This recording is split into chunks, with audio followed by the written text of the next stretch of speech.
I don't know how long I've been in outer space, but it's bloody tedious, and the laundry has shrunk all my trousers. I've taken to wearing a spare kilt I found in the mess hall with some egg yolk on it. Nobody seems to care. Shaving in space is a good time waster, so I always look well-groomed. Miserable, but well-groomed. Shaving, getting your nails done, waxing your nipples, or calling down to the engine room exclaiming, "Emergency! We need all the power you've got or we're going down!" And then listening as they go apoplectic before laughing and saying it was just a prank. Oh, how the bridge loves it when I do that. I remember some weeks back, could have been months, who can tell or care anymore, but our fight with the golf buggy people of Nebula 8 went particularly awry when someone, not naming any names, spilt a martini into the firing console, and we annihilated nearly half the fleet before realizing they were just asking for their copy of Fletch 2 back. That took some diplomatic tap dancing not to have a full-scale war on our hands, I can tell you. Since then, I've banned all Chevy Chase sequels from the entire ship. Well, except Christmas Vacation. I love that one. Woken up the other night by some of the crew dragging the corpse of George Peppard down to some of the rookie quarters to frighten the newbies. We keep George in the cargo bay, sort of a ship's mascot, really. He's usually frozen and covered with a special glaze that smells of peppermint so as to keep him upright.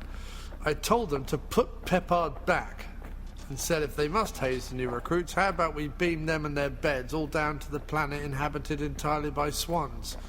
This was deemed too time-consuming, and so we filled their shoes with pudding instead. Alan was not pleased.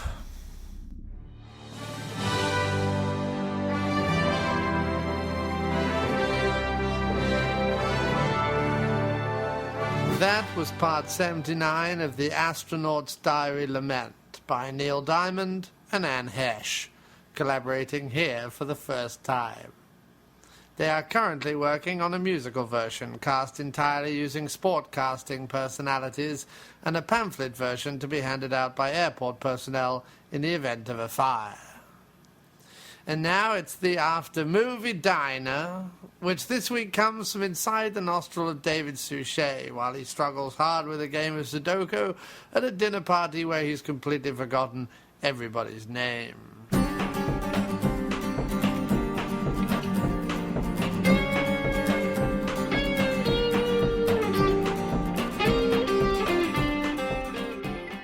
And before we go over to the diner, just wanted to have a quick word with all you lovelies. I hope you've all been checking out aftermoviediner.com. It's obviously had its big revamp and relaunch by now. But we've also got some fantastic new contributors to the site that I wanted to give a bit of a shout out to before the show started.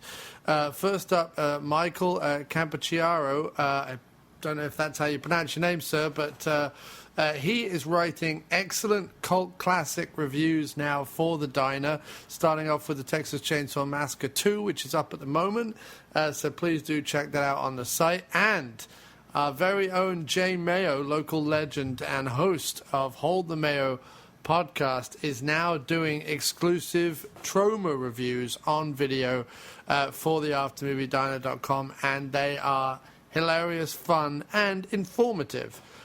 So please check out Jay Mayo's tasty American trauma reviews exclusively at aftermoviediner.com. And you can find Jay regularly over at the Hold the Mayo podcast and corruptaudio.com, where he produces, hosts, and shares many of the greatest podcasts that have ever been made on the face of the earth. So check Jay Mayo out, and also check out the fine writing of Michael Campuchiaro. It's absolutely tremendous, and the After Movie Diner is getting bigger and better every single day. So don't forget, August is Share Month. So if you read something, see something, like something that we post either on social media or on the site, don't forget to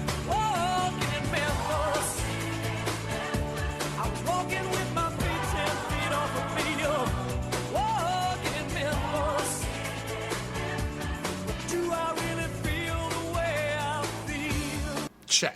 Basically share. Just share. Share this podcast. Share Michael's article. Share Jay's video. Share everything. Share the After Movie Diner. Tell your friends, tell your enemies. And now, over to the regular show. Hello and welcome to this episode of the After Movie Diner. It's not another episode. Of course it's this episode. They're listening, aren't they? Hello and welcome to a different episode. For God's sake, every single week you give me shit about how I start the show. Well, what would you say, genius? Welcome. Well, That's it. Right. Okay. Hello and welcome to... No. Just welcome. Welcome There you go. to the After Movie Diner. Perfect. He's already worn out. I'm already My worn turn. out. Yeah, your turn. That's the strategy. It's always the strategy. It's always the see? strategy Get to inside your head straight wear me away. out and bother Straight me away. intently. Hello and welcome to the After Movie Diner. Just trying to dab up some wet there. Yes, hello. They don't know what that referred to, God. so that could have been deeply That could worrying. have been deeply It awful. sounded really bad. Okay. I'm not going to tell you where the wet was. No. I'm just going to say that. I just had to dab it I'm up. not going to tell you. So Some of it was on me. okay, so we're back in the diner, and Jim is with me as always. Sorry. How are you guys? Good, thanks, good, man. thank Good. Yes, please. Yes, very much. Oh, do you know what you want? I do, yes. Can I get a bowl of beef chili with melted cheese? Okay. No rice, just on its own. And a cup of coffee. Go for coffee today. Right, could I get 2 eggs, over easy, with ham? And could I get that with regular fries, please? Okay. White toast. Oh, actually, you have steak fried potatoes. Can I get those? That's a regular fries. Yeah, yeah. And what type of toast? White rye over wheat. Rye, please. Thank you. Thank you. Thanks very much. Where were you? Where are we? Where were we? We were starting Where the will we diner. be? So, I thought this week I would be sitting down to discuss Spirited Away. Spirited Away. The animation, the Studio Ghibli or Ghibli. Ghibli, we had decided. Ghibli, we had Studio decided. Giblets. And by your man, what's his name? Miyazaki? Miyazaki, I think. yeah, Miyazaki, something like that. Anyway, we're going to watch that. Sadly, as the It was video sold revealed, out. it was sold out, and we didn't book tickets because we're awful and just idiots. Well, because sometimes we cancel at the last minute if we're feeling blurgy. Right.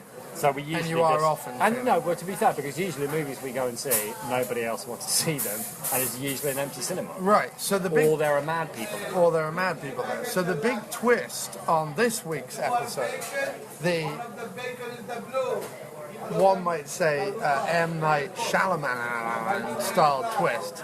M. Wouldn't Night- that come at the end? No, it's His coming twist at the don't come beginning. at the That's the twist. He's run out of twist. The twist Yeah, is that at the beginning. twist comes at the beginning.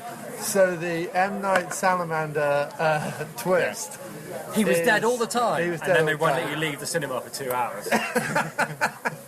No, the twist is that instead of going to see instead of going to see a good film, that kind of buries the lead. But instead of going to see what is a critically renowned artistic masterpiece of cinema and animation, we instead said, we kind of debated it a long time as we walked down from 33rd Street. And by debating, we listed movies that we didn't want to see. We didn't want to see, we argued, we bitched, we moaned. We were a couple of old women, really, and I mean that with no disrespect to old women, more disrespect to ourselves before the PC crowd start coming in here and dragging me off and beating me with sticks for insulting old women. Yeah. Anyway, Although, yeah, that could happen, and it wouldn't be a bad thing. So, the plan was head to 14th Street Regal Cinema, walk in, find something playing, and go see it. Now, the pickings were, well, let's say on the slim side. extremely They slim. were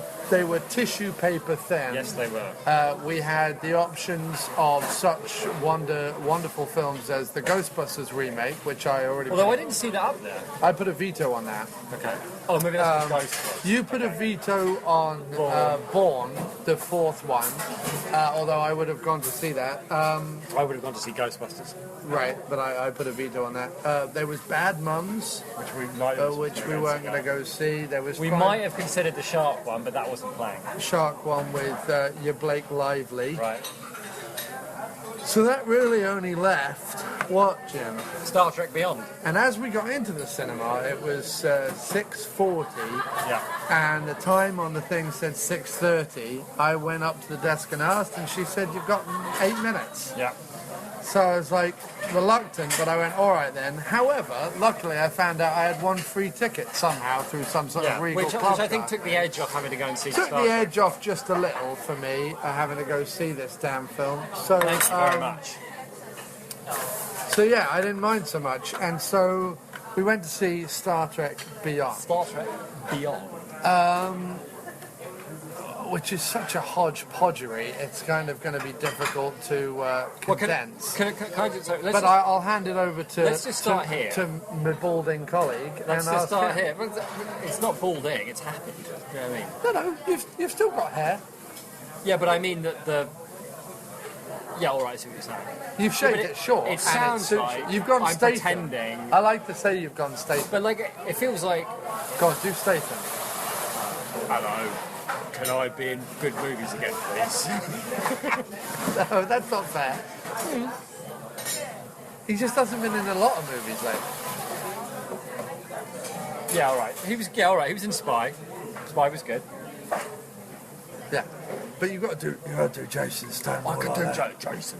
Jason. I like Jason. Yeah. Right. Anyway, carry on. So Star Trek Beyond, then go on. Give All right. us- So give us first the thing is, lowdown. okay. Clearly, there's going to be a split here, so we may as well get the split out of the way right away and say, yes, I think you should see it. Right, in terms of the should you or shouldn't you see it thing. Oh, okay. Should you or shouldn't you see it? Yes, you should see it. And I'll tell you why. Because although it's buried quite a lot of the time, there is a good movie scrambling to get out under piles and piles and piles and piles of atrocious CGI, non sequiturs, and just the worst directing I think I've seen in a Yeah, while. okay, yeah, fair enough. It was bad. But there is a good movie under there, and if you're a Trek fan, an old school Trek fan like I am, because before we start this, anyone who hasn't listened to our previous Trek episode, because it was 4 years ago, I'm kind of original series only. Like I like original series. I like the first 6 movies, and that's kind of where I end with Trek.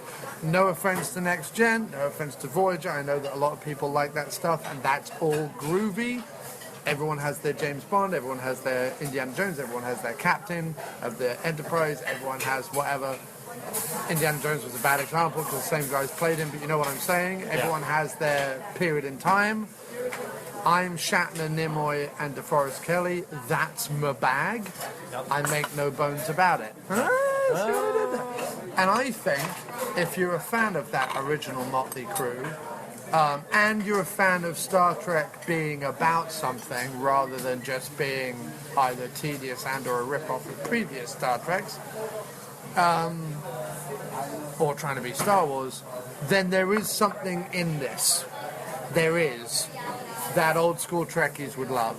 It's also the 50th anniversary, and as a Bond fan, I even went and saw Die Another Day, because I think that was like the 20th Bond film, and it was the 35th or 40th anniversary, something like Wasn't that. Skyfall one of the No, anniversaries? Skyfall was then the 50th anniversary, but like, anyway, so whatever. Happy birthday to you. I think you- It's terrible. Film. Yeah, but I do think you owe yourself, if you're a Trekkie of any kind, or a Trekker, as they Yes. prefer, to go see this. So I would actually, surprisingly, be on your side. All right, okay, well, okay. First of all, so actually, that's kind of weird because it sounds like we are going to agree. Because I'm with you on nearly everything you said, pretty much. I thought everything about it that wasn't... The only bits that were directed well were the bits involving the ship. Like, the way the ship would move.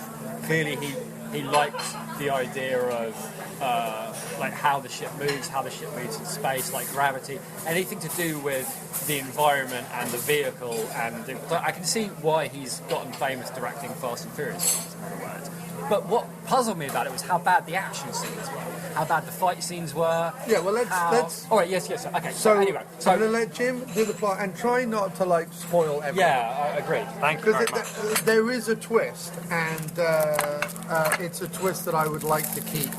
Yeah. Okay. Fair enough. You know. So Because it's going to be difficult and to talk about this for me, and I'll just preface that. And the reason why it's going to be difficult is because it redeems itself in its last act. A lot of the problems I had with it are in the first two acts. Thank you. And we can't really talk about the last act too much. We can talk about the action, but we can't really talk about the plotting. So Fair it's enough. going to be a bit of a minefield, but we'll have at it. maybe we can think of some kind of shorthand upon, like when we talk about, like We can talk about the MacGuffin and all that. we can talk about why don't we give labels to things like the bad guy, The bad guy and is like fine, the yeah. MacGuffin, The and MacGuffin, whatever. right, yeah. Right. Okay. So all right, let's start with plot then. Jesus. Okay. The plot basically It's a bit all over the place, It is but a bit also all over it's the also It's quite actually- simple. okay, yeah. So let's go with the simple version. So It's a great escape in space. yeah, the simple version The middle is of it, isn't it? they are in a space station, and Jim Kirk is a little bit. I found that there was an opening that I thought was quite affecting, and it raised something that I've never seen called out in Star Trek before, which is, yes, obviously, the episodes of Star Trek that you watch, you know, something's happening. Even in Star Trek The Next Generation, they're rushing to get to a planet to, you know, make a treaty before the deadline or whatever, but something's Right. happening. But they call out the fact that, you know, we've been in space 3 years, and how many days there are that would just be the same, and there's no, and it would just be like blackness outside. Right. There's literally nothingness out there. And there's this feeling of ennui that's coming over him. But the and there's script is chock full of like good ideas. yeah, and then, like there's a great shot of Kirk opening his wardrobe, and there's like 8 identical uniforms. It was, and him having like a kind of Yeah. expression. That was like, it was a nice joke, and it meant something too. So anyway, in that state, they arrive at the space station, and Spock wants to leave, Kirk wants to leave. It's all kind of, nobody's talking to each other, but they're all a bit tired, they're all a bit fed up. Anyway, Oh, and they've got proto MacGuffin that they've saved from a planet. oh yeah. So sorry, yes. In the opening scene, I mean proto MacGuffin because it becomes Mega MacGuffin by the end of the movie, but like proto MacGuffin. right. So, We can just call it Jeff. okay, yeah. Just before they get to the space station, they're on an away mission where they come into possession of an artifact. Anyway, they rather at the space station, a distress call comes in from within a nebula. Only the best ship can go in there because it's going to be like really tricky to navigate. So, and as any Star Trek fan knows, you can't beat a bit of, I guess we're going to have to go into that unknown nebula area. It's always, Right. always cracking. Where, by the way, all our communication with Starfleet is going to be Right. Yeah. off. Yeah. So in other words, it's set up Star Trek crew going into a place where they can't be reached by anyone else and they will only have their wits to save Right. them. Coupled with the idea that as they fly into the nebula, one of the neat things at the beginning of the film was that Kirk says there is no such thing as the unknown. It was quite good. To temporarily hidden.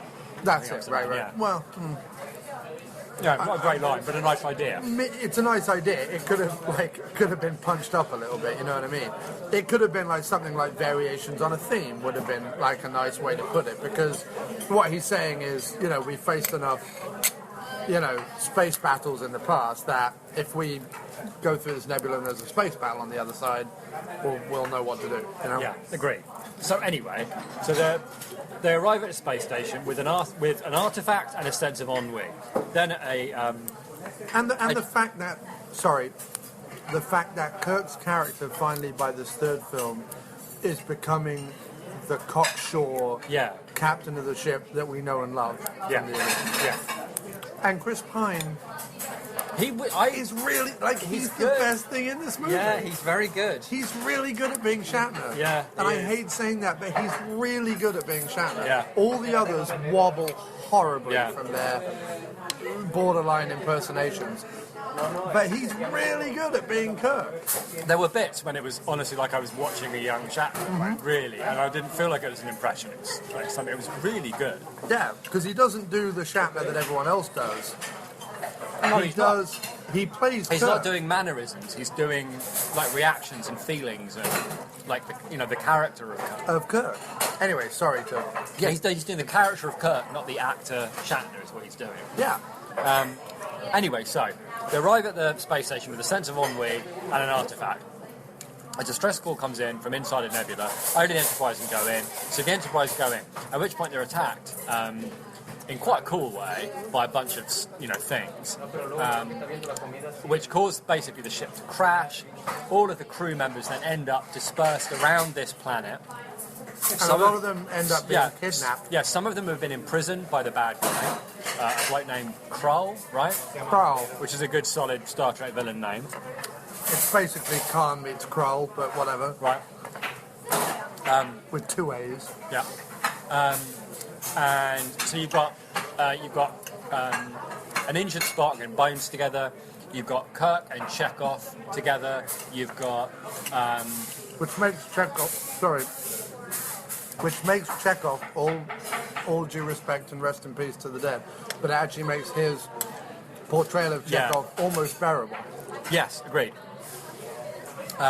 Scotty ends up with like the new character, who is actually, and believe me, I'm a fan of all Star Trek, right? All Star Trek, I'm a big fan. Yeah. And there have been a fair number of Generic alien spunky women. female aliens in Right. my time. She is genuinely a good one. Yes, she is. She's got a character. She's got an interesting way of speaking and moving and the whole thing. And She's it's, thought about it. She's doing something with yeah, the and, thing. it is genuinely a good character. Anyway, all of them have their different concerns, as you would imagine, when they're all split up in groups. But it's, as Grossi says, there's a very old school Star Trek vibe going on. The idea of stranding the crew on a planet in different groups, where they have to get back together.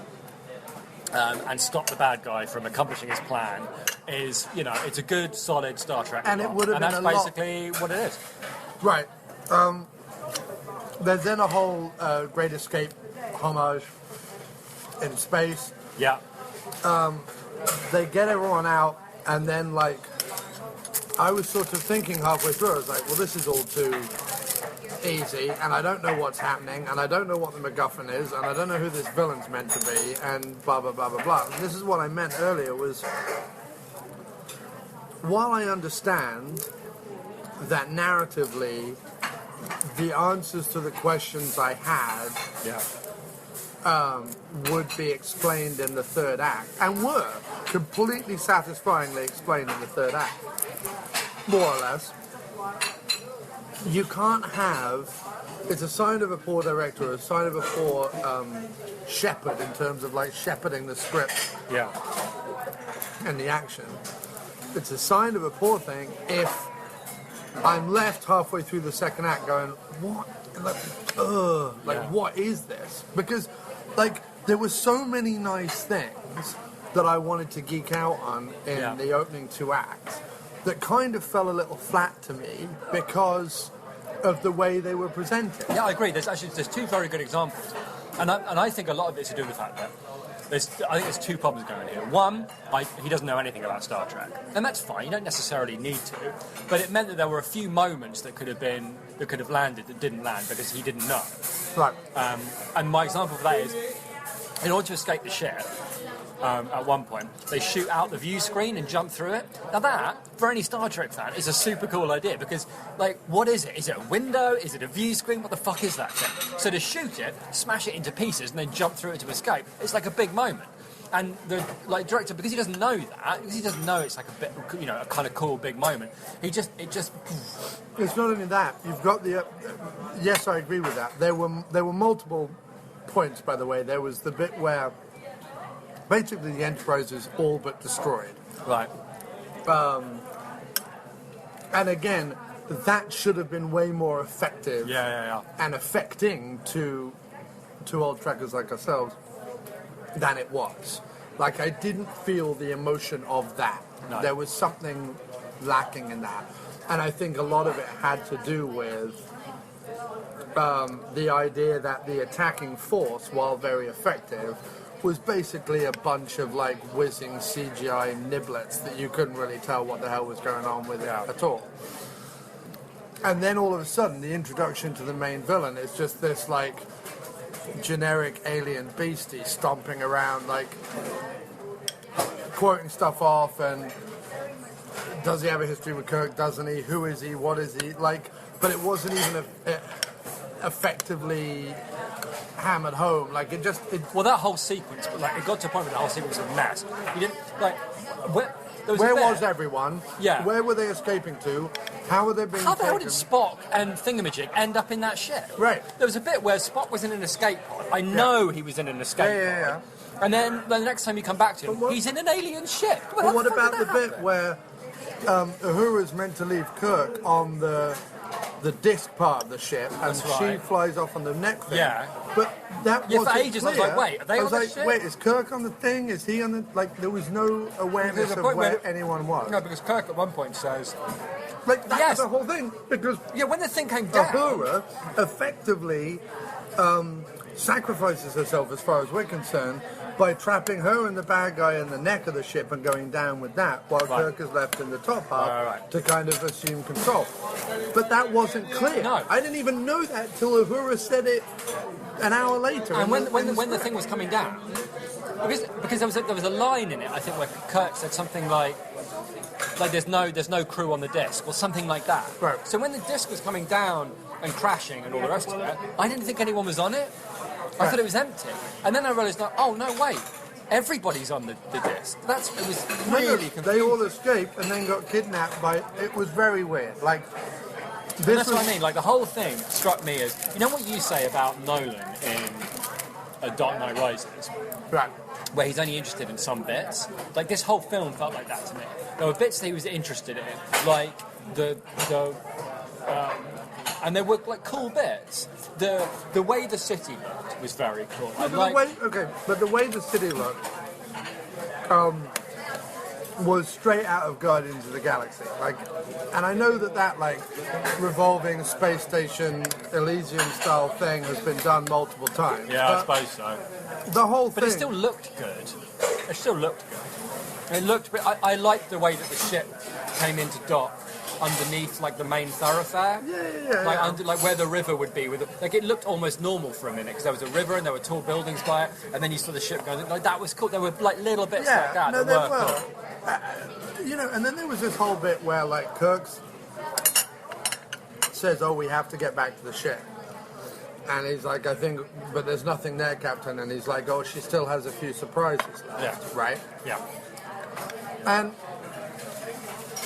I can't really go into it, but there is a classic Kirk switcheroo fake out that he's done before. Yeah. Which was so, like, it. I knew what had happened narratively. In other words, I knew he'd faked this person out. But I didn't know whether they had the MacGuffin. I didn't know quite, like... Yeah, you're right. You're right. All it was the very stuff confusing. around the fake out didn't make any... So the trouble is, something that I would have normally enjoyed, Kirk and Chekhov getting the better of Person X, was sort of lost because I was like, wait, what? What's going on? Does Chekhov... You're right, there was a lot of that. Does Chekhov have the thing? Yeah, Does you're Kirk right. have the thing? And a lot of the enjoyment was spoiled because you didn't quite know what the hell was going on. Right. And it wasn't in a kind of like existential way.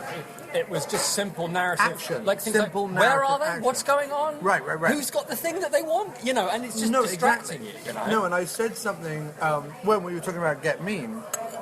We were saying that, you know, the fight had no weight in the beginning because you didn't quite care about anybody or what the thing was you were meant to concentrate on because it was just a fight for a fight's sake. And there was so many moments in this movie where I was like, I knew what had happened. in terms of like, well, I guess I've just got to put that to the back of my mind because on we go to the next thing. But I didn't know what had happened in terms of the little intricacies of the plot. And my big problem with it is it's all explained in the third act in bits of dialogue. But it's things that shouldn't need to be explained in the third act by bits of dialogue. They should be things you are apparently aware of. This isn't like this makes me sound like I'm talking about some big complicated plot twist. I'm not at all. I'm talking about things we should abundantly be aware of. Do you know what I felt like? I felt like in the first half of the movie there were no cutaways. You never saw anyone's like hand on a button, or someone put the MacGuffin in their pocket, or someone grab it. Like, yeah, you're right. Like some little hint that something had happened. Like in at the end of Wrath of Khan, for example, when he bends down and whispers in his ear, like just like little things that like you don't have to explain them, but it's sort of a thing in the audience go, oh, you'll find out more about that later. Right. Just an idea of a guy that's got control of the script, like he's got control of the movie, and it didn't feel like that. Sorry.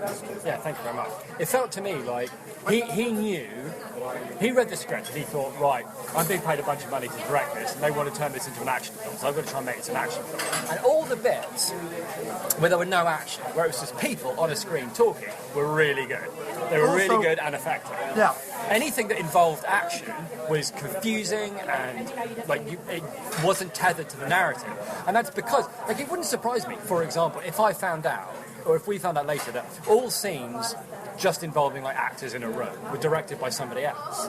You know what I mean? And they brought him in to like just supervise the CGI or whatever. But it was just like, I wonder how it was with the. I can't believe the fight scenes in the Fast and Furious movies are that bad. No, they're not. Like there were flashes, like on top of the spaceship with the two of them, when that could have looked cool. But again, it's like he just didn't have the heart. Well, he does one of two things. In this movie, he does one of two things. He either has big, sweeping, away from the action, CGI heavy shots of the camera whipping around planets, while two figures we're meant to care about are fighting on top of a thing. Right. Whether it's the ending with Kirk and Mr. Bad Guy, or whether it's alien lady that Spock, alien lady that Scotty befriends fighting her nemesis after the Great Escape. His camera's like whipping slowly around with like dramatic music and everything else. Or it's cut to incredibly close up, shaky cam, fist going somewhere, none of the punches hitting, and there's no in between. Like you're either like all the way up close in the face being wobbled about the place like a crazy. I tell you what the problem is here. Or, and I have to say, part of me didn't mind the big expanse shots because the score was really good. Yeah, the score was the very score good. was perfectly. No, I'm good. I'm going to use my knife for that. The score was perfectly on the right side of like histrionic and operatic, without ever sliding over into bullshit. No, you know, it was a good score. I think my big thing about it is it shows you why Marvel pick directors who work better with actors and dialogue than they do with action, because they know that these days action is a function of CGI houses and committees and you know what I mean? It's like different people in charge of different things. And yeah, you need somebody on top of it all to like call the shots, but it's like you're far removed from it. What they need to make it interesting and compelling is somebody managing the actors and managing the narrative and making sure the story's getting told. Yeah. Now, obviously there's hits and misses, but I never come away from a Marvel film like feeling like I didn't know what was going on. Sometimes they disappoint me, and sometimes like the studio, like the problem with Marvel movies is when you feel like the studio got too involved. But that's about as bad as it gets. Yeah, whereas definitely. this one, I feel like they chose a guy. We need to. What people care about in Star Trek movies is the action. We're worried about the nerdy stuff, so let's make it pop with action. Right. So let's get a guy that's you know done nothing but make a shit ton of money for us. Which sort of isn't the point of the script either. I mean, no, that's the trouble. It's not where it doesn't serve the script, and I feel like the big problem with getting him involved, right? And again, I could be wrong, But I would think that what happens in the Fast and Furious is a continuous series of things that are cool, or that Justin thinks are cool. Cool cars, You have to cool understand, fights. Fast and Furious is Vin Diesel. No, He tells Justin Lin where to point the camera. Sure. But nonetheless, no, that's what I'm saying is that when he's shooting a fight, or when he's shooting a car, or a woman, or a guys walking into a club, or whatever the hell's going on in those movies. Yeah, it's all just cool it's all stuff. things that he thinks are cool. Yeah. And I felt like all the problem when he had that the two of them, the woman and the alien, like fighting on top of the spaceship. There was a moment there I thought, oh, he's going to engage with this. He's going to engage with this fight because it's great scenery all around. Like, we're really invested in this fight because this guy, you know. But you only realise that like halfway through the fight. Like there was no indication that was Mothra or whatever she called him. Right. Yeah, yes, you're right. There Like, wasn't. But that's anyway, another thing that I mean. Is like there's this big emotional sequence where she's like, "I'm not going with you because these people killed my family," and blah blah blah blah blah. And you're like, "All right, I'm on board with that." And then she talks about this guy, Mothag or whatever his name was. And you're like, "All right, we better look out for Mothag because I bet she has to fight him." Right.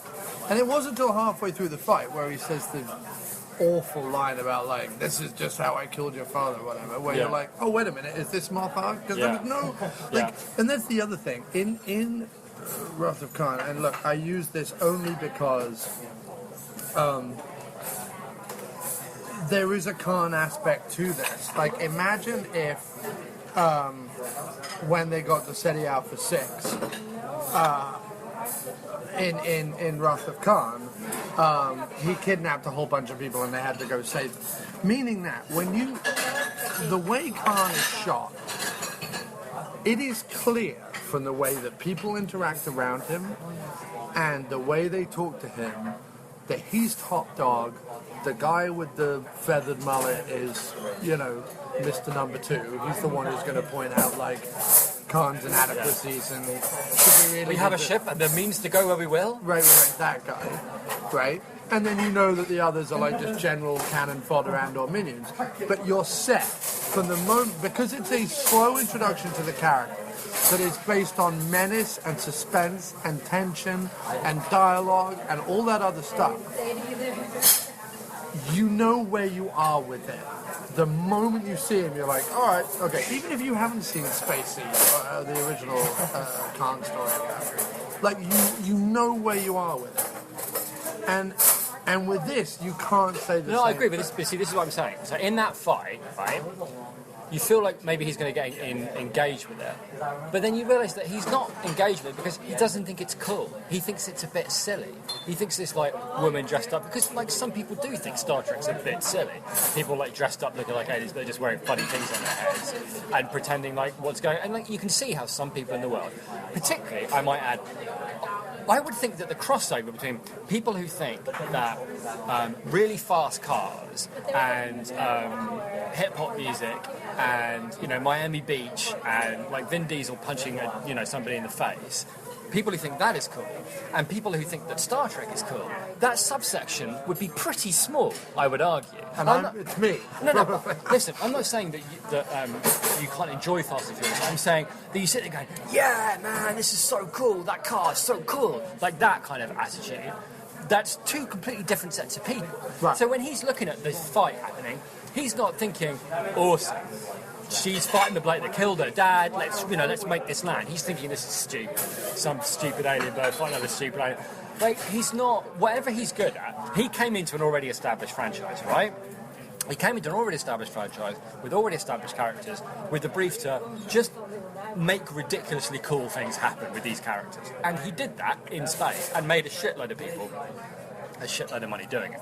But that's not the guy for a Star Trek movie, right? And they did this before, by the way. They sank Star Trek in the first place by landing them with an action director who didn't know or care about Star Trek. The guy that directed Nemesis, I forget his name, but he'd done a couple of action films, and they got him to do this. And he was like, he kept referring to, the blind guy in Star Trek Next Generation. He kept referring to him as an alien. He kept going, yeah, the alien goes over here now. And they'll go, he's not an alien. Like his point is, I don't care. This is all fucking stupid. And that's why the film tanked. And that's why this film doesn't work. Now, if you don't mind, because I think this is important, I think we should transition over the fact that this is leaving out the original Star Trek movies, I enjoyed this one at least as much as... Let's get some very subconscious. No. Keep going. At least as much as... other than First Contact, Right. this is my favourite Star Trek. Like, in terms of enjoying it. Right. I enjoyed it far more than the first one. I haven't even seen the second one, so I don't even know. What do you mean? Well, I don't even know The how J.J. bad. Abrams I don't even know how. But yes, the Into Darkness. Yeah, I won't. I have no idea whether that's good or not. No. I don't have a clue. But what I do know is I really, really enjoyed watching this one. Like, I really enjoyed the hell out of it. Yeah, I That bit, which again I'm not going to give away, but the bit with the music was properly making me smile. I really liked that. I thought that was super cool. I know it was cheesy, but I liked it. I like a little bit of cheese every now and then. I've got a beer here.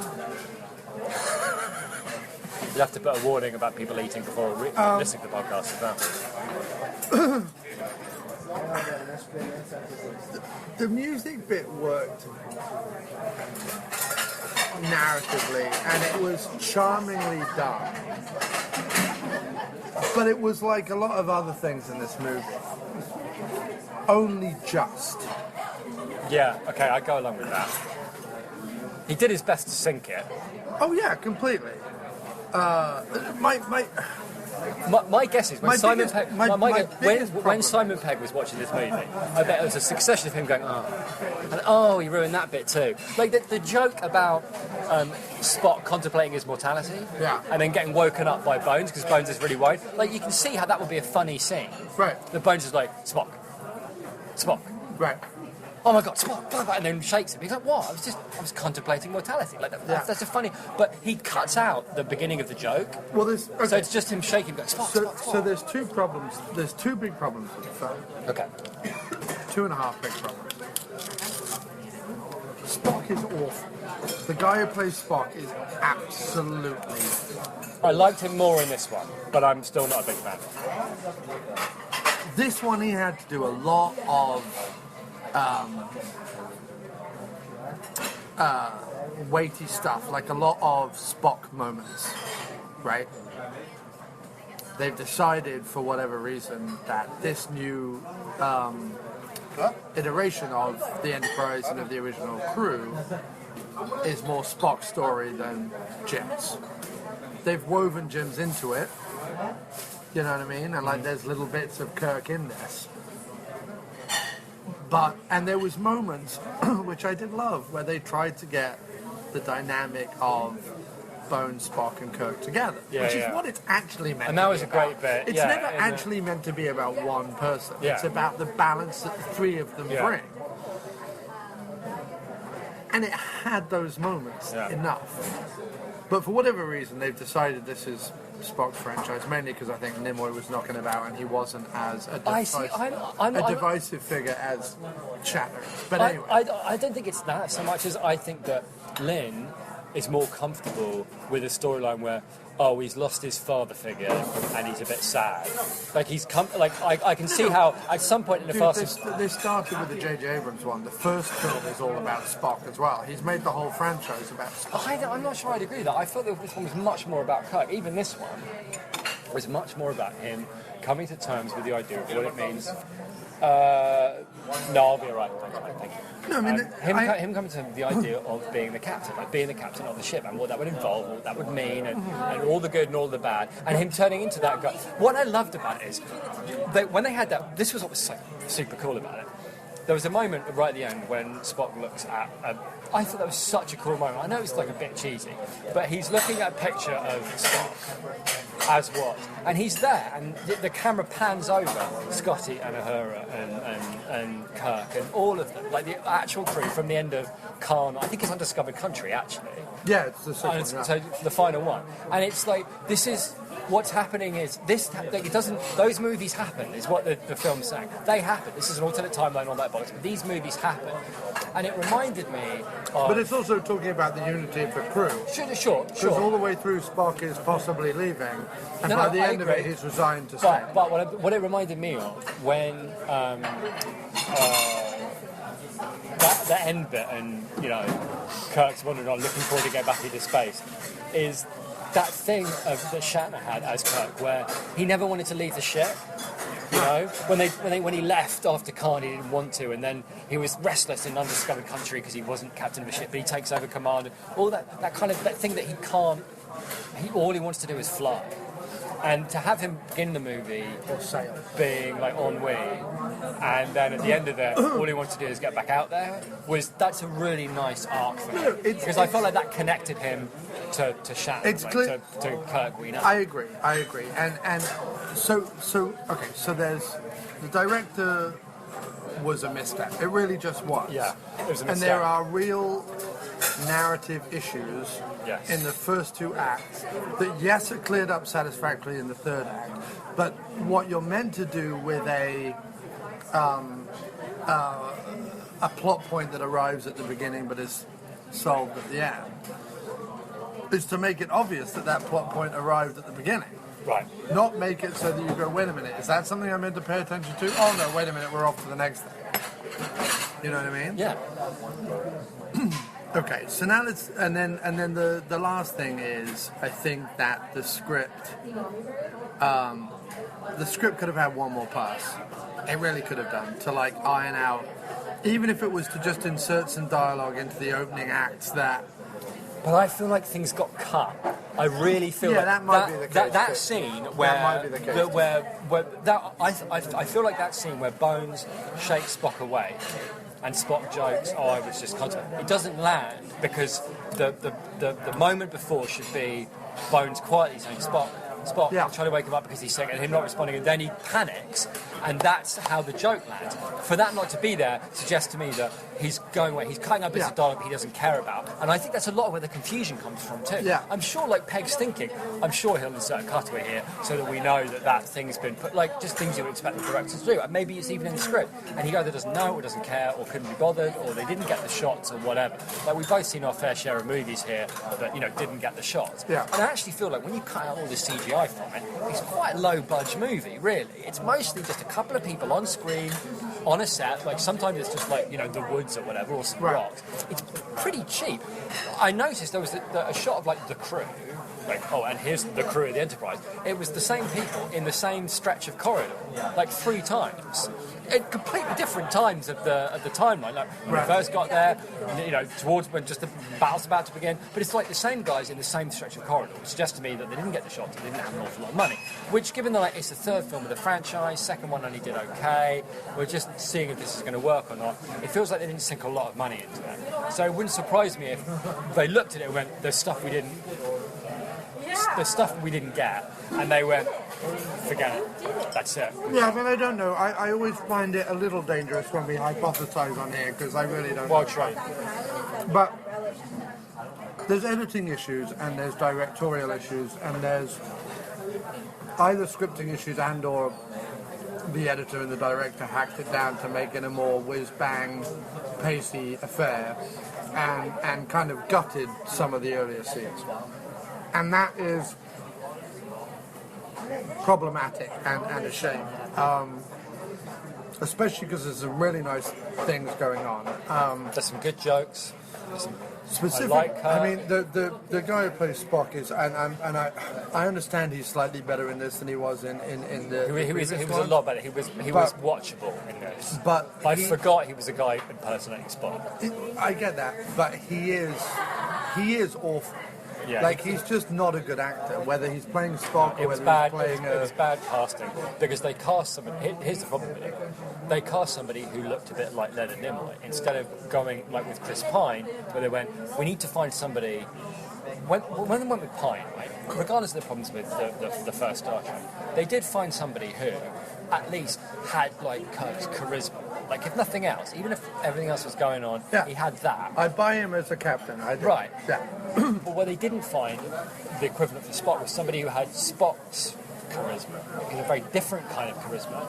It's gravitas. It's I'm gonna, no matter what the fuck's going on. Yeah, Most it's of the time dry it's dry wit, but wit. it's also the ability with lots of explosions going on and the ship falling to pieces and everybody freaking out to go, I wonder if we shouldn't try this, and for everyone to go, and listen. And he's not talking loud. He'll go, for God's sake. It's just, and there's something like magnetic about it. And there's plenty of actors out there who could do that. Like, there's plenty of actors who, like, they raise an eyebrow and it's hypnotic. I actually think it's a bit of a shame the way they use the guy that played the bad guy in this movie, Idris Elba. Thank you very much. The guy that played the bad guy in this movie, Idris Elba, they've cast him in lots of things since then. And they've usually gone with, he's got a lot of, like, natural, magnetism. Which I don't think he does. But what he does is, in The Wire, which is what made him, he's not that guy at all. He's an accountant. But he in The Wire, he had the ability, he was Spock in The Wire, basically. He was a guy that sat very quietly, while everything's burning around, was able to go, we should try this, we should do that. The whole thing with him is, I'm a high-up drug dealer, but I have an economics degree, and this is all business. It was very calm and... Right. And again, he had the ability to, in the middle of chaos, say something quiet and calm, and everybody would stop and listen. And that was why he was great. And they haven't used him like that since then. They've let him, I don't know, it's always problematic when you turn like a side guy into a main guy. Does that always work? And in his case, I don't think it does. Although I think he will be good in the Dark Tower. But anyway, they needed that spark. And I don't care if he looks like Nimoy or not. And I realise that they're trying to go for...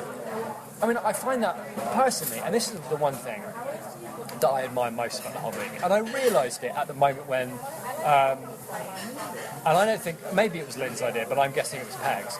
When Uhuru reaches up to broadcast, and she flicks an actual metal switch in the ceiling to broadcast. And I thought, see, that's...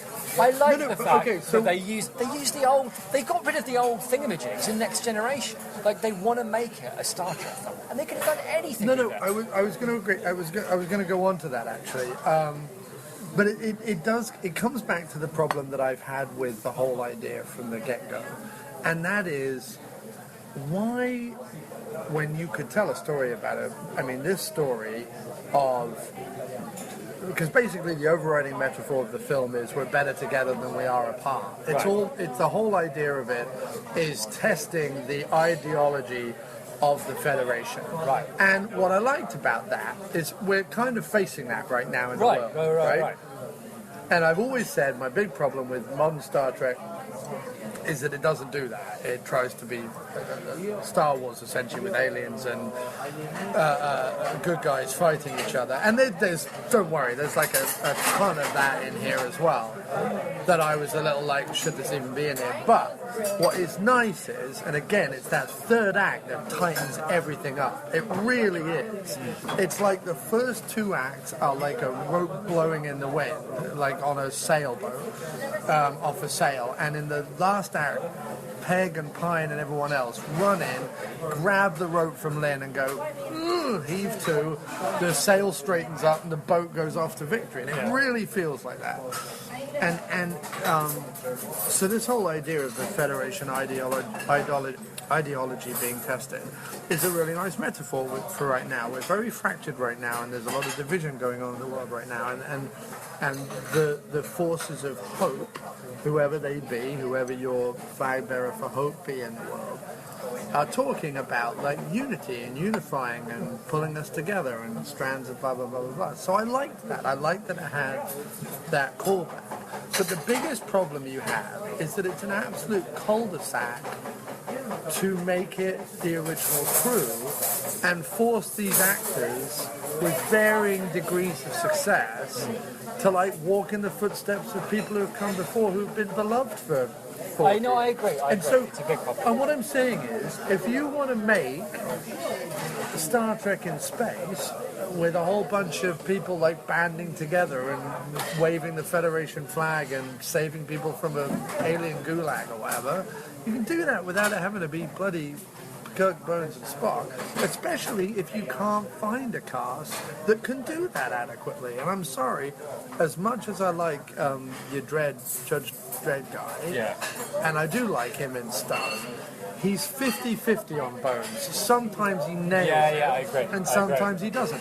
Again, that could be down to shooting, editing, time constraints, I agree. script, whatever. It was true in the first one too. But there are sometimes he absolutely nails it, and there are other times where he just blows it. I agree. It's a real shame. Listen, I'm with you on that one 100%, and I feel like what they could have done. The thing is, I'm kind of torn about it, right? Because financially speaking, I get where they're coming from. because they tried to make what you're talking about. And they made it with, like, First Contact was, no one would say this, but First Contact is only half a good movie. Everything that takes place on the ship is fucking amazing. Everything that takes place on the Earth is the worst of Star Trek Next Generation. Weak jokes, terrible acting, and things I could give a shit about. But on the spaceship with Picard and the Borg, it's awesome. Really, really good. Everything after that from them was terrible. Really bad. Even the last one was not good. And so it tanked the franchise, and it was the end. And there was no TV series, there was no movies, it was over for them. And they decided to reboot it. Now, in order to reboot something, in order to start it up again, you can't just go, all right, we're going to do what we did before. We'll get a new crew, we'll start it, but this is our idea now. It doesn't work. What they've done instead is, they've gone, okay, well, look, Star Trek was popular, these characters were popular. We've come up with a way of retelling that crew without, and I like the fact that they could have just gone, but people have rebooted or done origin stories without giving a flying fuck about the originals they made, and they have respected them, going, we're doing an alternate timeline, so that still exists. Spock will actually be a character, and that respect for it. I get that, but I agree with you that the problem with that whole thing is that you are left with, at best, a movie that, while you can enjoy, you never, ever are allowed to forget that they're doing impressions of other actors. But not only that, except the fuck. He's the only one who, all the way through, I'm not thinking about Shatner. No. Everyone else, I'm thinking about Chekhov, I'm thinking about Sulu, I'm thinking about, Bones. I'm never thinking about Shatner, and that's the strength of Pine in the movie. Like, there's a bit in the movie where Kirk hands over to Sulu and says, take the comm. Yeah. And Sulu sits down in the captain's chair.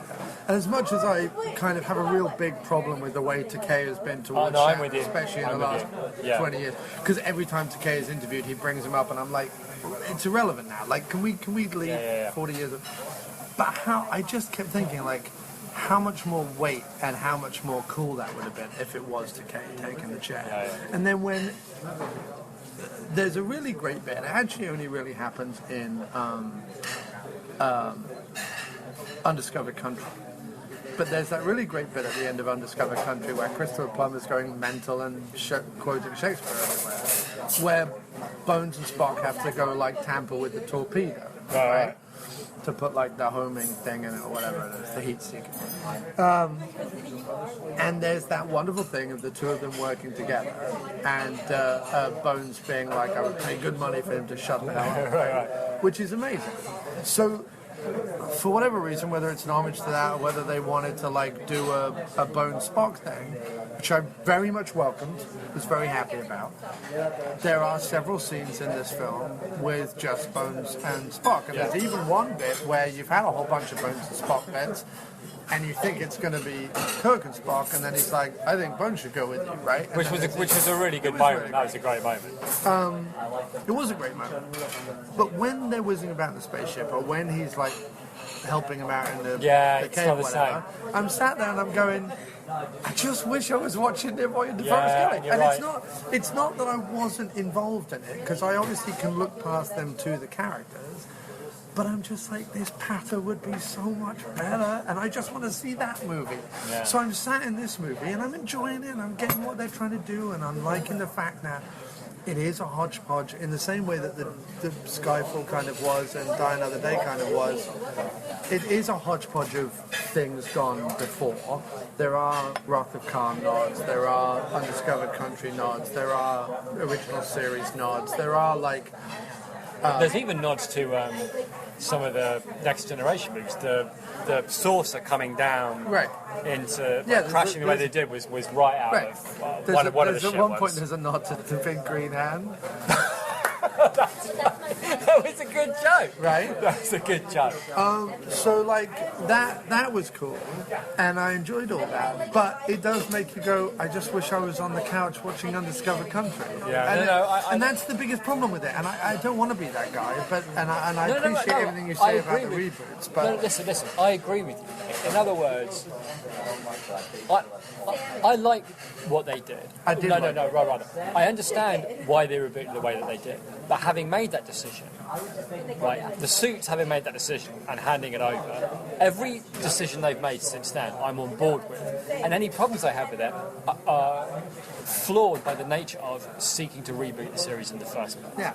But the fact that I was sitting there and I was thinking, the fact that the uniforms are the same, the fact that they've still got the same silly little phaser guns, Yeah. you know, the fact that they've got the little flippy communicators, so I wanted to talk about all it, that yeah. stuff, and all the they've got flippy switches and Yeah. like chunky chairs, and it's all like, let's embrace the aesthetic of it rather than Yes. yeah, you know, let's give them all like, because anyone else would like, let's dress them in black. Could they wear black? And look, I'm not for 1 minute suggesting that they should have done models for the spaceships, but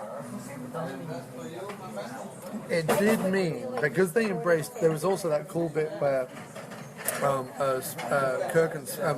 Spock and Bones come to like the mouth of that cave, and they have that line about, oh, it's dark and spooky or whatever. That was a good joke. I don't know if you saw behind them, but it was all this like gold and blue like painted rocks and stuff. Yeah. But it was like a set. It was like an old Star Yeah, Trek yeah, set that yeah. was painted and da-da-da-da-da. And they'd like painted like roots and vines and stuff all Thank over you very the much. place. Which I was really digging on. Yeah. And I was digging on all the like phasers and the communicators and the stuff like that. And what it meant was, thanks man, what it meant was that the CG, there's two big things. First of all, I'll accept the big spaceships and the planets and all that have to be CGI. But the little spaceships didn't work. I mean, they worked. No, they didn't. They worked narratively in terms of like having little spaceships attack a big one was kind of cool. But CGI-wise, they didn't work. And the other thing that didn't work was the MacGuffin. The MacGuffin was, what was the MacGuffin? It was nothing. It was like a CGI vapor in a box. It was very weird because it was like, because it was a thing that was, it was always been better if it had just been a black box, you know, and they'd said it's the most powerful weapon in the galaxy. Right. If anybody opens that box, we are all fucked. And Yeah. then it just like floated in the space in a little black box. Right. They're like, fucking hell, don't open the box. You know what I mean? It would have Right. been fine. The box. But instead it was like, oh, it's like a vapor, and when it touches you, it like eats you in like maybe 10 seconds. Well, how's that? Like, just, you know, wait for it while it's eating somebody and then put a box around it. The end. Like, it's not... No, wait. The It wasn't a MacGuffin thing that was like... badly thought out. It didn't, like, grow and, like, because if there was some explanation, like, oh, well, it starts off small, but then it grows to, like, you know, 2 million% every second until it's, like, covering the entire planet and we're all dead. Something like, this is why it's a threat, by the way. Not, Right. That's what I mean, like... And also, by the way, I don't envy a scriptwriter sitting down and being like, what have we got to do with this franchise now? Like, there are only so many stories. That's and true, but rehashed- that's what I like about the like you say. Well, we can't go into the twist, but the twist did it tied into everything nicely. It made everything clear. It was a nice explanation, and it had and also But it I like the needed- way Uhuru came to it as well. Yeah. Like, I like the idea of them turning up this idea of like not just that she's communications, but like she knows voices and she knows Right. sounds. You know what I mean? That was cool. The use of all their special gifts, Yeah. they all got a moment to shine, and I Yeah. like that. And I also like the way that, like you say, it all wrapped up, it all tied up, the metaphor was good, the thought was good. But for that to work, ultimately, you need to string that throughout the film. Yeah, I agree. You know what I mean? Like, Yeah, the I really think it's all this really could be obvious. laid at the feet of the Yeah, director. and, really. and the editor. But like the thing that you know, not to bang on about Wrath of Khan again, but it is nigh on a damn near perfect bloody film. It really. Well, you know, see, this is. But sorry, just very quick. Can I say one thing? Because I think. No, I'm saying the circular thing Oh, sorry. of him feeling old and like. Yeah. Forget me going over Wrath of Khan. A good director and a good writer knows that there is meaning and a point to everything that happens. Yeah. Right? Right. Even if it's a throwaway joke, the most successful films, the most well-written films, the most Yeah. well-crafted films, there is a reason that every single thing happens, right? I don't like to lose. Whether it's Yeah. right, whether it's starting off with the Kobayashi Maru and establishing the idea of the no-win situation, whether it's him starting off being old and, you know, why are we treating your birthday like a funeral, blah, blah, blah, blah, blah, to it ending with Twice, Jim. a funeral Yeah. and him saying, I feel young. Like, I know it's obvious, but it worked. Like, in a 90-minute film, those little things work. Yeah. and I constantly come back just because it was the one thing I was taught about in film school. But like the idea of the watch in Die Hard symbolizing everything that Holly Gennaro thought she wanted when she moved away from John McClane, and being the one thing she has to give up to kill the bad guy at the end is this stupid watch, right? And whatever it is, whatever your circular plot, bring it back up in the final act thing, it kind of needs to, like that theme, whatever that theme is, needs to be thread through the whole Well, but that's film. because that's the thing. And the problem with it is because the bad guy wasn't established, No. and he wasn't given his own. Like normally, the bad guy has his own subplot, right? Yeah, and like we keep cutting back to the bad guy. him trying to accomplish a specific goal. Right. And none of that. He was just an antagonist until the end, when suddenly they're like, "Huzzah! Here's the thing." Yeah, you're right. Yeah, no, you're right. And again, it's what happens when you choose somebody who knows how to direct action and not character. The thing about Fast and Furious is, let's not necessarily go. They're already established characters, so he doesn't have to worry about developing them. Right. It's like, the action scene's going to pop, is it going to look great, which it does, brilliant. But he's not the right guy for it. Better off getting somebody who doesn't know how to direct action at all, but who knows people, who knows characters. Especially someone who really loves, because it feels like every single way that this movie worked, right? It worked because Peg loves Star Trek. You know what I mean? Yeah. And that's why it works. And he knows what's going to land and what's going to pop and what's going to make people go, yeah. It's in the costumes.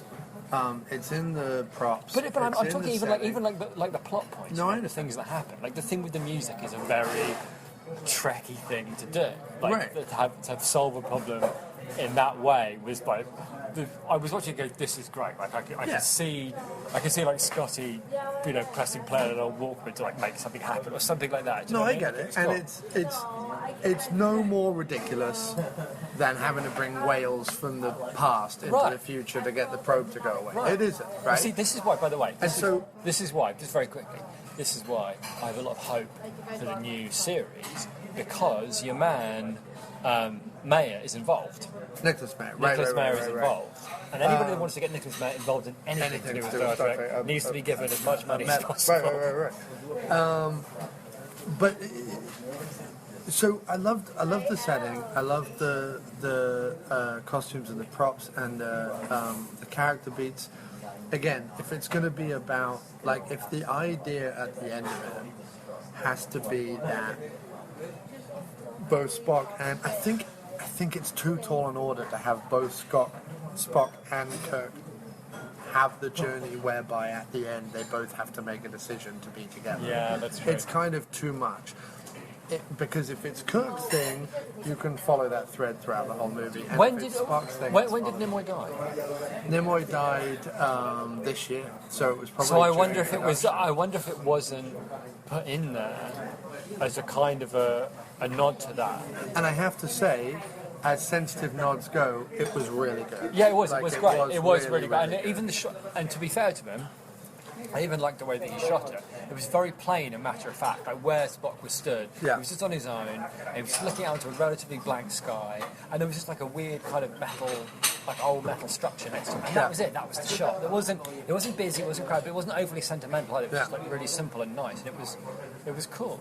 But I'm just wondering whether, given the timing of it, whether, like you say, it was weird to have them both go through that same journey, whether they didn't like retrofit that in afterwards, and it was supposed to be Kirk's journey, and that's why it didn't quite land. In terms of being a greatest hits of what the fans love, I think, about the original series and the original series films,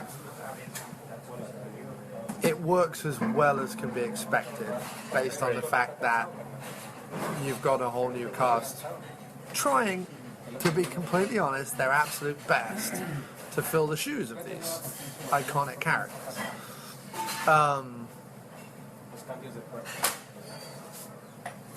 And it works to have a nice plot that ties into what's going on with the world, but it also ties in with the characters. That was very nice. It's, if I've got to like quantify it, it's like probably my sixth favorite, because I would take probably Wrath of Khan through Undiscovered Country before this one. I may Yes. even take the motion picture. I'm not sure I would take 3. No, but 3 you have to watch as part of I the agree, trilogy. but that's of why I two, don't three. like it so much, because Right. of how badly it fails that trilogy. That middle trilogy. You know, it's so because Khan is so good. Voyage Home is such a, it's a great movie, and all the ingredients are there for 3. You've even got Christopher Lloyd, but it's half-assed. There's no script. It doesn't go anywhere. No. So I would go 2, 6, 4, First Contact, 5, 1. No, what happened before 1? I don't know, it's tricky. I don't know. Because it's 50... I actually quite like 1, It's weirdly. 50%, and this one, Beyond, is 50% and amazing stuff. Yeah. And I'm not overstating that. There is... I really feel like it could have. I really It's feel so like it could have agonising to jumped. come out of it could have and- jumped into Khan, Undiscovered Country, First Contact territory. Yeah. If it had been directly popular. And I didn't even mind the retreads and the nods No, I and didn't the either. homages and anything You know, like that. I think about what you were saying, right, about that casting problem. I feel like they could have gotten around it with, like I'm okay with what's his face doing an impression of Bones and only hitting it 50% of the time if Kirk is okay, and Spock is okay. And simple things like Sulu works because he's not trying to do an impression of No, Decay. He's just a guy playing Sulu. And I feel like Chekhov, just hire a fucking Russian, right? And then he doesn't have to do a silly accent and not say his W's properly. He can just be a guy named Chekhov with a Russian accent. And we can forget about it because what is Chekhov except every now and then? Okay, he says Wessels every now and then. But nobody really likes when Chekhov says Wessels.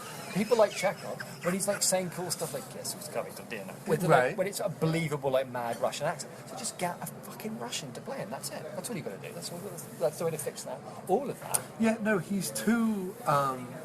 accent and And you know whatever what? besides. I figured he's out what's too... wrong with Spock. You know what's wrong with Spock? Well, he's off. Right, but then one of the biggest thing is, it's the voice. Nimoy has this voice. It's deep and resonant, and Yeah. it just demands to be listened to. And that's why Idris Elba, as Stringer Bell, has got the same thing in The Wire. He speaks in this. It's slow and deep and resonant, and it demands to be listened to. And that you need to hire that guy. But somewhere out there, there's a guy who looks a bit like that, Nimoy, who speaks like that. Hire that guy. That's all it is. It's Right. no trick. It's not like. Now that I think about it, it's not like, where's his magical charisma box? You know what I mean? No, he just speaks slowly with this deep, resonant, hypnotic voice. And so every time he goes, I think the problem might be in the whatever, you go, what? You want to hear Right. it? And hire somebody Scottish to be Scotty. There's too many off-putting things going on without people putting on crappy accents. It's already, you're faking being...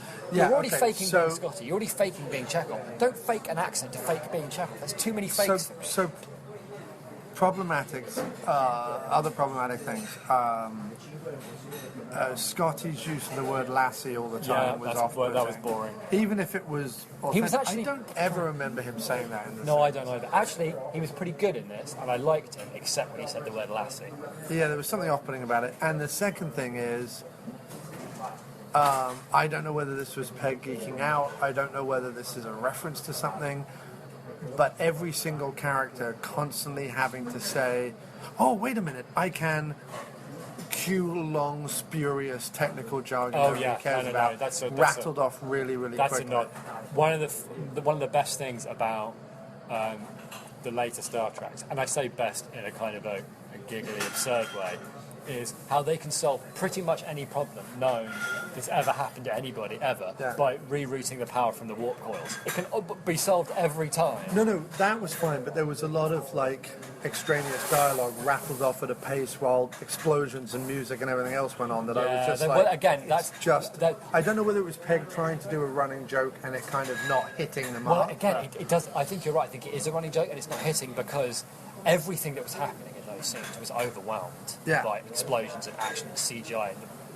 Where are we? What's going on? Right. So everything that was happening was totally lost, and I think it was a good running joke because speaking as, and John would agree with me here, on series like Voyager, there's constant the drama is like punctuated with people standing over machines going, if we reroute the power from the warp coils, it might be enough. Like, it's always, it might be enough. And it's fun, and it's kind of silly. And I think to constantly have that, as like you say, turn into a running joke works, but not if the guy directing it doesn't get the joke and doesn't get the shit. There was some, like in the first bit when the Enterprise is under attack, like, all the people coming on in suits and all the rest of it were very boring and awful, and I was they actually looked like the soldiers from Halo. It was so unimaginable. Like just another shitty thing. Well, it was like the first one with fucking Banner was another boring fucking villain with a bunch of people you didn't care about.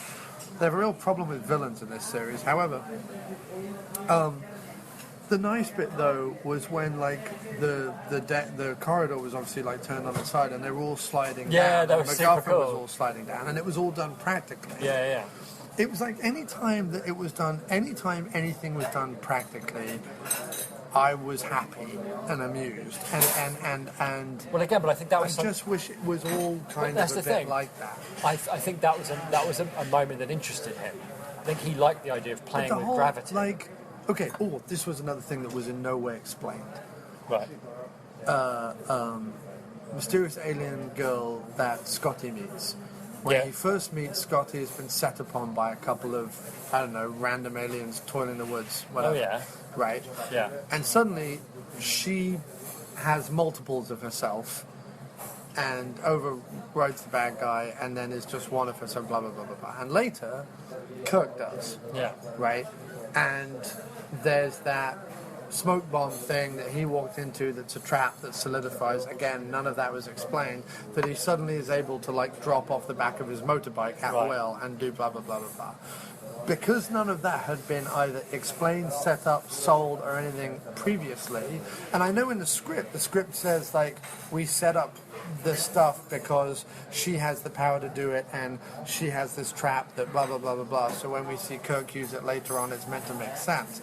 But I didn't feel like when we saw Kirk use it later on it had the you're right, the weight or sense to it that it should have had. You had a moment going, hey, what's this?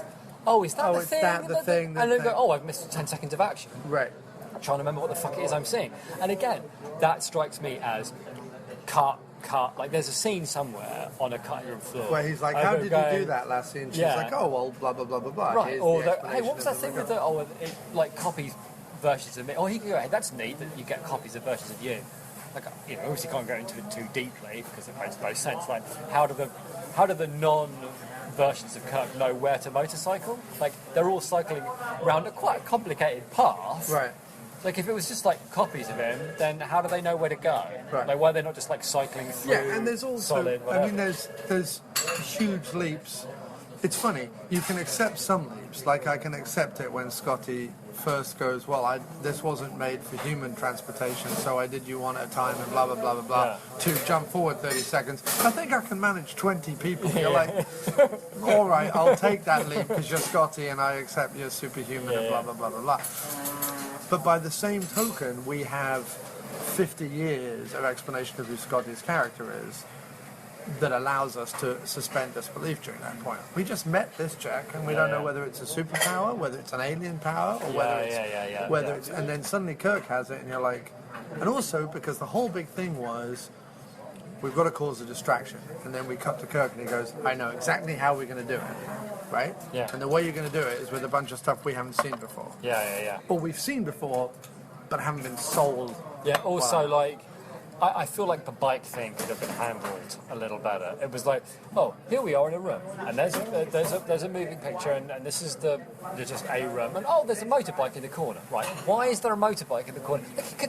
It doesn't take much. I'm sure that but he doesn't care. There's no way that in the script, Peg's like, and then he walks over, and there's a motorbike in the corner. No way. No way he wrote that in the script. It was in a case, or it would have been in a big garage. Lynn was like, I tell you exactly what happened. Lynn was like, so wait a minute, he's breaking him out of space prison? Yeah. Let's do it like The Great Escape. Let him be on a motorbike. Because I know how to do motorbikes. No, I don't think so. Because I think it was a callback to the first movie, with like him on the space which bike. in its own thing was a homage to Top Gun, but whatever. Right. But I think the Great Escape. If we're talking Great Escape references, I put that with Peg, not Lynn. I think what happened is in the script, they walk in something like this. They walk into it like a huge room, right? And it's a garage, and it's full of like broken down trucks or whatever, like something you might expect in a first out of Earth spaceship. Like they would have trucks and vehicles, and it's a big ship. Like it's not like a teeny little shuttle or something. Like it's a big proper fuck off ship. So there's space, and then he would have like pulled off a thing and. There's a bike. My dad used to have one of these bikes, and it's like a callback to his dad. Right. And then him going in there, and it would have worked. But instead it's like Lynn's like, I don't give a fuck about that. He walks into the room and there's a bike. Big deal. Like it's just like, well, there's no connection. It just looks like, oh well, I wonder if the bike's going to like come back into it. You know, it doesn't take that much. was the other thing. So the villain saps the power of humans, and that keeps him alive or something, right? That was another thing. Yeah, that was that could have been. Yeah, like terrifying and super creepy and terrifying. Weird, yeah. I was like, And there'll be more of this instead, later, and it'll be really scary. Two things drop either side of him. You don't have time to register what they are. Yeah. And then suddenly he's like, woo, and like getting all the energy from them with like mystical beams going everywhere and his face all glowing and stuff. And Uhura looks, disgusted. And only by the end of it, I'm like, oh, wait a minute, are they two humans hanging from the... there was no... Yeah. Do you know the other thing I think? The other thing I think is I go, Firefly was 10 years ago now? Yeah. I'm like, Firefly looks so good. Yeah. The spaceships look great. The action is great. The plotting is great. Like, even... do you mean Serenity specifically, or just the whole thing? And the whole thing. But even Serenity as a film, and that has a big space battle in it, it's engaging and interesting because you've been... Like, you care about what's going on. Like, you care about the characters and you care about the battle, and it comes at a moment where you're like, what is Mal going to do? And then you're like, boom, and you're like, yes. There were so many moments in this that were written as fist-pumping Kirk moments, right? But fell flat because of the way it was edited. I agree. It's all... Like, Shatner can make me leap out of a seat and throw my hands in the air just by flipping open his transporter and going, Spock, are you ready? In Wrath of Khan, when they're down on the Genesis. Yeah. And you think all hope's lost and they're buried alive, and he's shouted at Khan and blah, blah, blah, blah, blah. And he's just casually eating an apple. Yeah. And you're like, why is he so... Yeah, Rather than the fact he's going like that, he just goes, are you ready? And he's like, I don't believe in the no-win scenario. And it's like, I'm out of my seat. I've seen it 100 times and I'm out of my seat. There wasn't one of those moments in here that was sold. There were plenty of moments like that written that I had to like make the leap. I'm telling you, the first time Peg sat down and watched the cut, he would have been mortified. Like, mortified. Because I know from experience when you've written something... He's had to swallow a lot, when you've been going into Hollywood. When you've written something and it's really good and you know that it works, and then it's just cut to pieces and ruined for no reason other than like laziness and not getting it, you would be just apoplectic, so upset. And I'm just talking about like the obvious things that I spotted. I don't know what script he wrote, but I'm telling you, if he cut that, he cut lots, and it would have driven him bananas. Yeah. I mean, it's a good script, and to be fair, all the reviews I've read of it say the same thing. They say it's a really good script, it's a proper Star Trek film.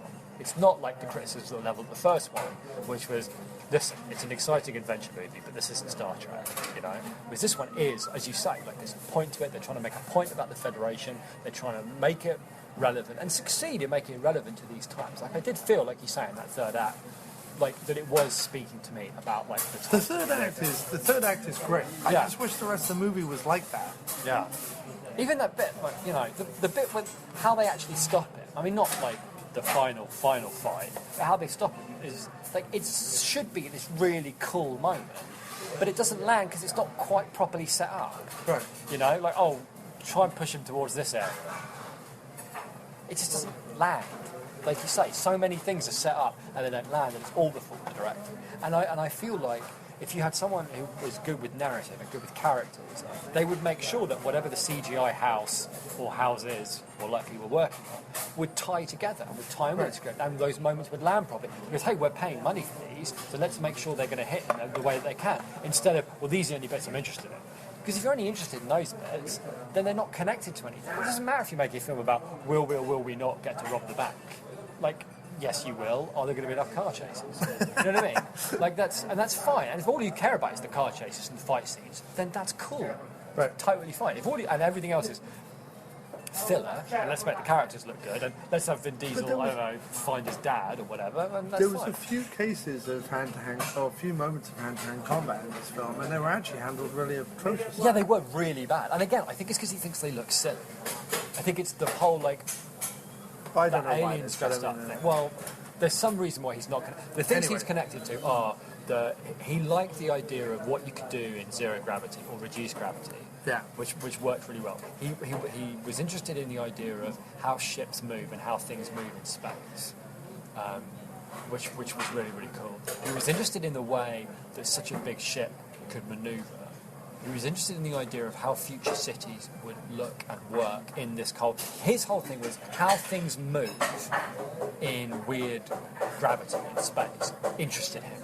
And I think that's why he was signed up for the movie. He would have been generally interested about filming things, fight scenes and battle scenes and ship scenes and whatever, in ways that would allow him to do things that he couldn't do in Fast and Furious movies because they're not in space, you know. Oh, there's some pretty far-fetched... Sure, but I'm saying, baloney. like, actually, you know, we're talking about, like, you know, how a huge, gigantic starship would, like, move and how it's, like, See, perhaps yeah, swarmed and... I guess so. Those are the things he's interested in, and everything else he couldn't give a shit. I also think there is an aspect, and this is the way a suit would think of it, but I think there is an aspect of the strength and success of the Fast and Furious franchise has been the idea of this motley band of people being family and working together. Right. Whether they're one side of the law or the other doesn't really matter, whether they're... It could have worked, but whatever. And I think, no, what I'm saying is people are like, oh yeah, he's good at action. Oh yeah, and he knows how to do ensemble. Yeah, see, I think the problem was that it But could it's a have... different... It could have worked. The only reason it doesn't work... Here's my theory, right? It could have worked. It's like you say, motley group of people, he knows action, he knows big franchises, he's a big enough name that people might think, well, this could work, this could be interesting. So, like, the fans aren't going to be turned off by it. I'm just thinking, And I I think understand when they why they interviewed got him, to him. when they interviewed him or when they talked to him, I bet he sounded interested and enthusiastic because the one thing he wants to do is prove I can do more than Fast and Furious movies. If I can, like, make a big movie for them and Star Trek, maybe they'll let me do other stuff. You know, maybe I can make the space movie that I want to make because maybe there is one that he wants to make. You know, like, that's how you break out. You know, he doesn't just want to be the Fast and Furious director. The one problem with the whole movie is he doesn't really give a shit about Star Trek. He doesn't really care about the characters. He Well, doesn't neither really give did a shit J.J. about Star Abrams, Trek. to be fair. Well, no, maybe not. But at least he had the wisdom to get people involved who did care. Like, even if they, I mean, not initially, like those two. No, the director, the cinematographer, and the writers of the first two don't care about stuff. No, that's true. I know, I would agree with you. Yes, okay, I would agree with you on that one. But this one, there are people involved, and Pine is very good. Pine is really good. The script is good. It's not always well said by the direction, but it is good. I mean, I would put it up there with some of the best Star Trek scripts, no question. There were really great moments. Idris Elba was good. It's a fun movie. Elba was great because it's not easy, but he was actually quite an affecting, charismatic presence. Even though he had no story and nothing to do, he was still giving it the beans, and he was really good at the end. I thought there's lots and lots and lots. So like, Peg wasn't as grating. No. Yelchin wasn't as grating. No, they were all more comfortable in their skin for what they're doing. And The only one who's terrible is Spock. yeah. He's awful. But I was still He's more, awful. I was still more comfortable as well with the idea of just letting it be, like going, okay, so it's, you know, it's an alternate universe. It's not the same people. They're doing their own thing. No. I was more comfortable with that idea. Yeah, and I don't want... my comments earlier notwithstanding, my comments earlier were just to make a point about the thin ice you walk on doing something like this. No, I agree. I'm completely in agreement with you. I really, really am. I didn't think I was going to be. I thought we were going to have a stand-up, knock-down row about this because I was going to say it was really fun and you were going to say it was really shit. And actually, we both agree. It was a good, fun film to watch, but it had huge flaws that stopped it from being a great film. Yeah. And that's, yeah. My reason for not liking it, or my reason for having reservations about it, rather, because I did like it, weren't down to the fact that this cast are now doing this, and how dare they take my beloved Star Trek. That wasn't my message this time, and I don't want anyone to walk away thinking that's what it was. No, I know. I was just trying to make that point earlier that, you know, no matter how good one of these can be, you'll sit there and go, with you. But it's not. They chose people. The problem was, I think. But I think we're going to start repeating ourselves. So we should probably wrap it up. You're right, but very quickly. I think the problem was that when they picked people, Scotty was not Scottish. He was doing a fake accent. So we'll just get someone to do a fake accent because that worked. And then Chekhov wasn't Russian. He was just doing a Russian accent. And we're going, okay, well that's fine. We'll just get someone to do that. But then you run into that faking a fake. And it's too much. You're better off having somebody being Russian or being Scottish, you can forget about it and you can feel like. See, I would actually argue that Peg, certainly in this one, is playing it as authentically Scottish. Now I know he's not, but I think he's not playing Scotty. He's playing it as a Scottish character. I would go along with that. My biggest problem with Chekhov is not Anton Yelchin, you know, may rest in peace, but like my biggest problem with it is he was a little bit more sarcastic. He was a little bit more grumpy. He was a little bit more sardonic in the original series, and now he's this like squirrely, whiny. Yeah, he's got a babbling character, like a puppy dog kind of thing. And that's not his character. No.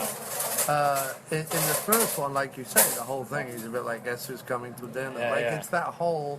He's a bit like, oh shit, that's it. That's basically his character. He's also like the other thing is Chekhov is one step away from being the red shirt that when you get down onto the planet, you're like, well, he's a bit expendable. And the nice thing about the way Koenig used to play it is I think he kind of knew that. Yeah.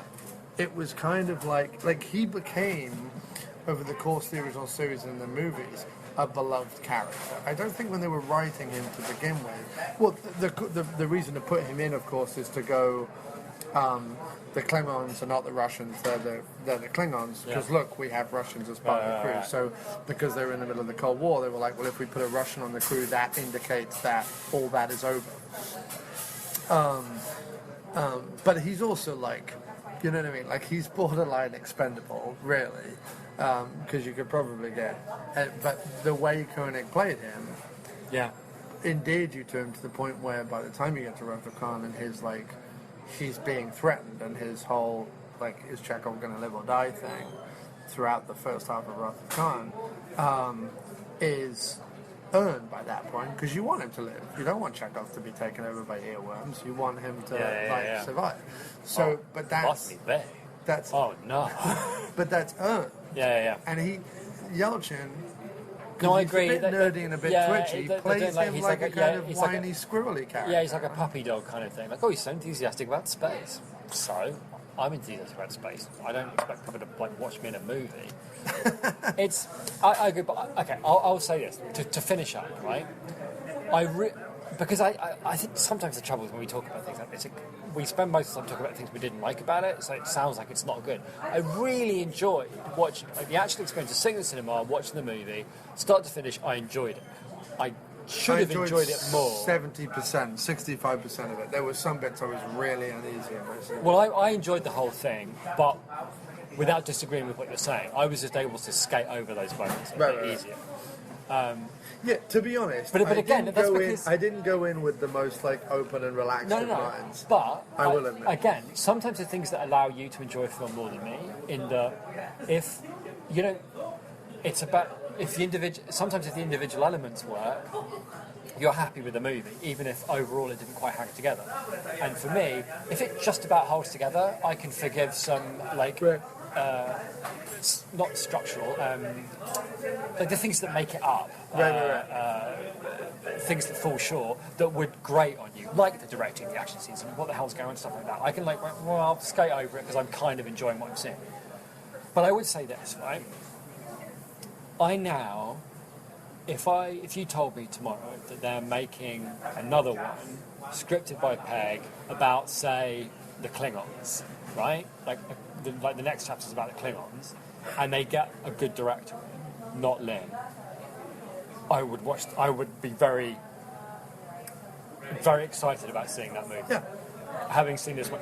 After as soon as I found out about the second one, what it was about, and I saw the reviews coming out, I thought, I've got no interest in ever seeing the film. I still don't. And so that was it. I was like, oh, that's a shame, because the first one was okay, I kind of enjoyed it. It's a shame that it's dead now, and that might be the nail in the coffin of Star Trek, which is a shame, because I love Star Trek.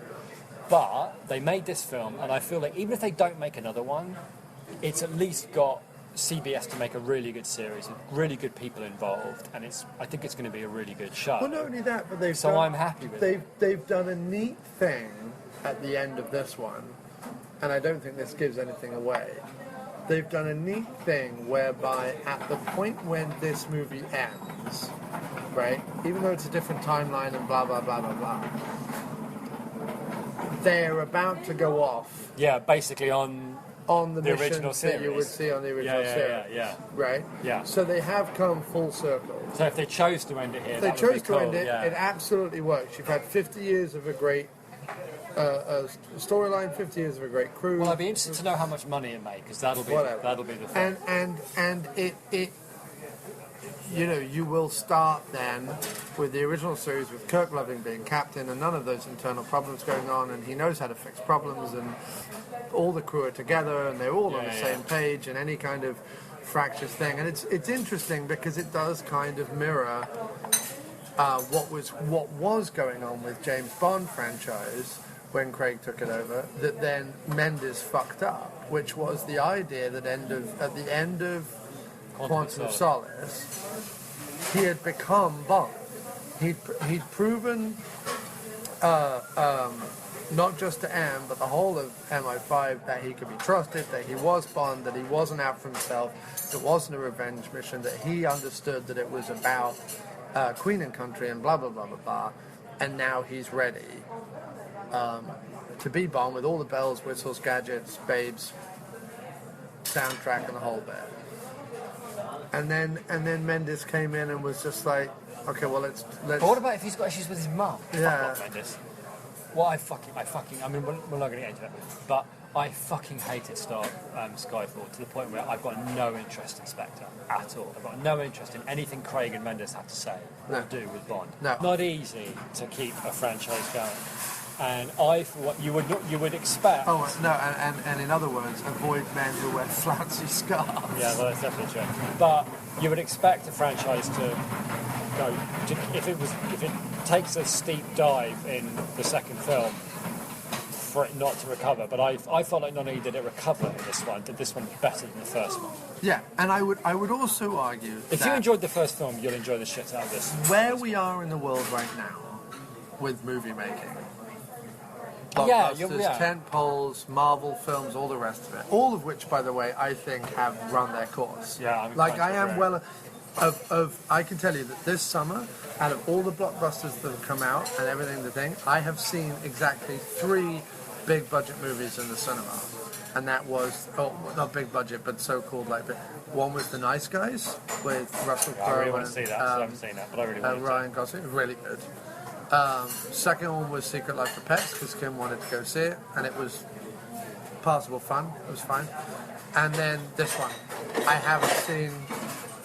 I didn't see Civil War in the cinema. No, I haven't seen I didn't see Ghostbusters. I didn't see. So wait, what are the other big ones that have come out this summer? I mean, all of them. I haven't seen any of them. Born, yeah, but anyway. But I have an interesting question. I wonder if I wouldn't enjoy this more. Sorry, to finish up. Oh, yeah. So considering where the state of blockbusters are today, and considering where the state of the Star Trek franchise was, as a summer blockbuster, coupled with the 50th year in a franchise, coupled with being the third sequel, or the second sequel to a rebooted franchise that was tricky at best, it succeeds far better than it has any right to. Agreed. That's what I was going to. What I would like to do, because of all the problems that we point out, which is a lot, I don't know where we are or what's going on, and that distracted from what I was seeing, and how confusing and messy the big CGI scenes were. That I am actually quite looking forward to watching this again on a small screen. Yeah. Where I feel like it would be a lot less busy. That all the affecting moments, which were the smaller ones, would work better in a more intimate, like a smaller screen anyway. The whole thing would be less confusing. Plus, now I've seen it once, I already know what's happening, and I might be able to enjoy it. I agree. Look, fuck it, man. If they're dragging Maya into then he's still kicking, he's still breathing, Maya he's should still have done making the decisions. 50th. Maya should have done the 50th. They should have got Maya back. Can you imagine if he'd directed this? It would have been really good. Oh, it would have been so good. It was good, but it was could good, have but been. it could have been Maya good. It could have been. That's our capsule review. It was good, but it could have been Maya good. Yeah. And with that, ladies and gentlemen, wow, that was a long one. It's 20 to 11. Jeez, really? How long were we talking for? We're talking for like an hour and a half, dude. Oh, okay. Right, with that, let's say goodnight. Yeah, we're talking an hour and 40 minutes. Sorry, everyone. A lot to talk about with Star Trek, apparently. Let's do, yeah.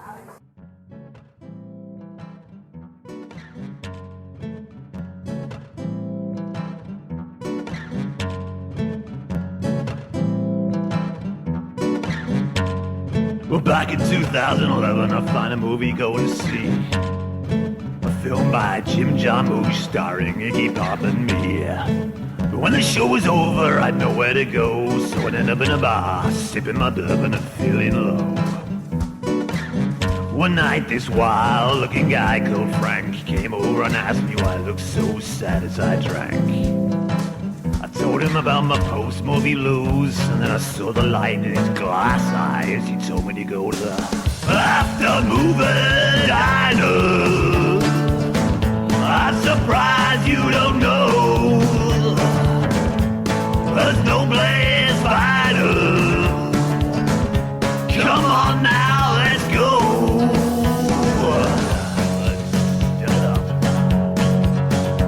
Well, Mr. John Cresswell, he's a man. He's a man with a beard and a man with a plan.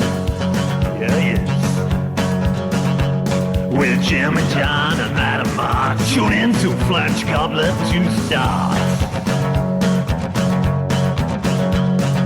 Yes, and reviews, opinions, interviews, comedy and news, Don Doler and his films, and George Stover at the after-movie diner. Now it's 5 years old. There's nowhere vital. That's the place to go. Oh, the after-movie diner. It's where I go. Oh, that after-movie diner. It's one hell of a show. I just kill that rattlesnake with skillet pan.